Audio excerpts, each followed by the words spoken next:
اعوذ باللہ من الشیطان الرجیم، بسم اللہ الرحمن الرحیم۔ وَلْيُمْلِلِ الَّذِي عَلَيْهِ الْحَقُّ وَلْيَتَّقِ اللَّهَ رَبَّهُ وَلَا يَبْخَسْ مِنْهُ شَيْئًا۔ صدق اللہ العظیم۔ رب اشرح لي صدری ویسر لي امری واحلل عقدۃ من لسانی یفقہوا قولی۔ رب یسر ولا تعسر وتمم بالخیر، آمین یا رب العالمین۔ آج کے سبق میں ہم انشاءاللہ تعالیٰ سورۃ البقرہ کی آیت نمبر 282 کے اگلے ٹیکسٹ کو گرامیٹیکلی انالائز کریں گے، یہ بات یاد رکھتے ہوئے کہ آیت نمبر 282 کو ہم نے 9 لیکچرز میں انشاءاللہ تعالی مکمل کرنا ہے۔ تو آیت کا کچھ حصہ آپ کے سامنے وقف کی علامت تک میں نے کٹ اور پیسٹ کر دیا۔ دیکھتے ہیں جی اس حصے میں یا اس وقف کی علامت تک ہمارے کتنے جملے بنتے ہیں۔ تو سٹارٹ لیتے ہیں جی۔ جملے کا آغاز واؤ سے ہو رہا ہے، واؤ کو ہم استنافیہ مان لیتے ہیں کیونکہ ہم نیا جملہ کر رہے ہیں، اور عاطفہ بھی مانا جا سکتا ہے اگر پچھلے جملے پر عطف کر لیا جائے۔ واؤ کے بعد لام ساکن نظر آ رہا ہے اور پھر فعل مضارع یملل آپ کو مجزوم یا اخف نظر آ رہا ہے، تو فیصلہ ہو گیا کہ یہ لام جو ہے لام امر ہے۔ یہ بات ذہن میں یاد رکھتے ہوئے کہ لام امر سے پہلے اگر واؤ فا یا ثم آ جائے تو لام امر ساکن ہو جاتا ہے، اور یہی فرق آپ لام امر اور لام کئی میں پہچان کے لیے یاد رکھ سکتے ہیں۔ یملل کے آخری لام پہ جو زیر نظر آ رہی ہے، یہ زیر آگے الذی سے ملانے کے لیے دی گئی ہے، یعنی اصلاً یہ وَلْيُمْلِلْ الذی تھا۔ تو شروع کرتے ہیں جی۔ یملل فعل کو دیکھتے ہیں، اسکرین پہ آپ کو نظر آ رہا ہے، میم لام، لام اس کا مادہ ہے، باب افعال، امللا یمللو املالن، اور تبدیلی کے بعد یعنی مضاعف غیر صحیح فعل کے قواعد اپلائی ہونے کے بعد املا یملو املالن۔ معنی ہے اس کے کسی کو کوئی چیز لاحق کرنا، اس بنیادی مفہوم کے ساتھ املا کرانے یعنی لکھوانے کے لیے آتا ہے، تو اس کے بھی معنی املا کرانے کے ہوتے ہیں۔ تو وَلْيُمْلِلْ، اور چاہیے کہ وہ لکھوائے، وہ املا کروائے۔ کون کروائے؟ یعنی واحد مذکر غائب کا صیغہ ہے تو اس کا فاعل آگے آ سکتا ہے، تو آگے جو الذی اسم موصول آ رہا ہے یہ فاعل بن جائے گا، اس لیے اس اسم موصول کو ہم یہاں پر محلاً مرفوع مانیں گے۔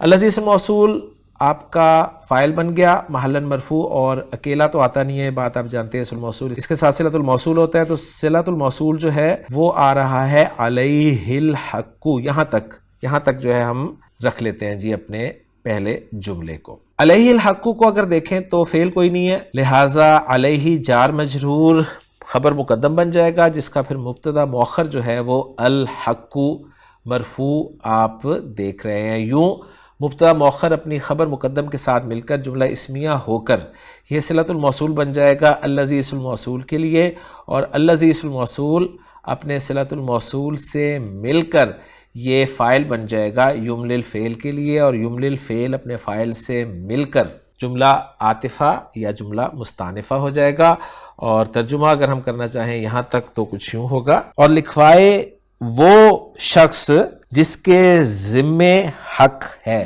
یعنی جس کے ذمے قرض ہے۔ تو یہاں پر آپ یہ بھی نوٹ کر لیں کہ جو قرضہ لینے والا ہے صحیح، وہ لکھوائے گا، وہ ڈاکومنٹیشن کروا رہا ہے۔ اس کے بعد اگلا جملہ واؤ کے بعد دیکھتے ہیں، اور واؤ کو عاطفہ مان لیتے ہیں، اس کے بعد پھر ہمیں لام ساکن نظر آ رہا ہے، لہٰذا لام امر ہوگا، اور لام امر کے بعد فعل، اور فعل مضارع جو ہے وہ ہے یتقی۔ اب یہاں پر جو قاف کے نیچے زیر ہے، یہ نوٹ کر لیجئے گا اچھی طرح کہ یہ آگے ملانے کے لیے نہیں دی گئی زیر، بلکہ یہ اصلاً یتقی تھا، جو کہ لام امر کی وجہ سے اخف یا مجزوم ہونے کی صورت میں یتقی رہ گیا، اس لیے کہ واو کاف یا مادے کو اگر ہم باب افتعال میں رکھیں تو فعل ناقص کا مادہ ہے، اور فعل ناقص جب بھی مجزوم یا اخف ہوتا ہے تو اینڈ پہ آنے والی واو یا ڈراپ ہو جاتی ہے، لہٰذا یتقی کو جب ہم نے اخف کیا تو یتقی رہ گیا۔ تو یہ قاف کے نیچے والی زیر جو ہے یہ اصل زیر ہے، یہ ملانے کے لیے نہیں دی گئی۔ تو وَلْيَتَّقِي، اور چاہیے کہ وہ ڈرے، فاعل آگے نہیں آ رہا، لہٰذا ہوا ضمیر مرفوع متصل جو ہے وہی اس کا فاعل ہے، اور وہ الذی علیہ الحق کی طرف لوٹ رہی ہے۔ مفعول بھی بہرحال ہمیں آگے نظر آ رہا ہے، اس میں جلالہ جو کہ منصوب ہے، تو وَلْيَتَّقِ اللَّهَ، اسے چاہیے کہ وہ اللہ سے ڈرے، اور آگے اللہ کا بدل جو ہے وہ آ رہا ہے ربہ، یا اس کو نعت بھی یعنی صفت بھی کہا جا سکتا ہے۔ ربہ جو ہے مضاف مضاف الیہ کا مجموعہ ہے، جس میں رب جو ہے وہ مضاف ہے اور ہا ضمیر مجرور متصل جو ہے یہ مضاف الیہ ہے۔ اس کے بعد پھر واو ہمیں نظر آ رہا ہے، لہٰذا ہم اپنے جملے کو یہیں تک محدود رکھتے ہیں اور انالیسس مکمل کریں تو یتقی فعل ہو گیا، بلکہ فعل با فاعل ہو گیا، اور اس میں جلالہ جو ہے مفعول بہ ہے، لہٰذا فعل اپنے فاعل اور مفعول بہ سے مل کر جملہ فعلیہ ہو کر اس کا عطف ہو جائے گا یملل پر۔ اس کے بعد اگلا جملہ جو ہے ہم پھر واو عاطفہ سے شروع کریں گے، جس کے بعد لا ہمیں لا ناہیہ کے طور پہ نظر آ رہا ہے، اس لیے کہ جو فعل مضارع آپ دیکھ رہے ہیں وہ ہے یبخس، یعنی مجزوم استعمال ہوا ہے، اخف استعمال ہوا ہے۔ جس لا کے بعد فعل مضارع مجزوم یا اخف ہوتا ہے اس لا کو لائے نہیں کہا جاتا ہے۔ اسکرین پہ آپ دیکھ لیں اس فعل کو، یبخس کے لیے با، خا اور سین مادہ استعمال کیا گیا۔ با فا سے استعمال ہوتا ہے، بخسا یبخسو بخسن، جس کے معنی ہوتے ہیں حق سے کم دینا یا گھٹانا، اور نیچے ہی خان صاحب نے لکھ دیا کہ لا یبخس فعل نہیں ہے، چاہیے کہ وہ کمی نہ کرے، اور آیت کا ریفرنس بھی خان صاحب نے یہی دیا ہے۔ تو لا یبخس فعل با فاعل ہے، ہوا ضمیر مرفوع متصل اس کا فاعل ہو گیا، منہو جار مجرور کا مجموعہ ہے، یہ فعل کے متعلق بھی ہو سکتا ہے، اور آگے آ رہا ہے شیئن۔ شیئن جو ہے یہ مفعول بہ ہے اس لیے منصوب ہے، اور یہ منہو جو ہے شیئن کے لیے حال بھی قرار دیا جا سکتا ہے۔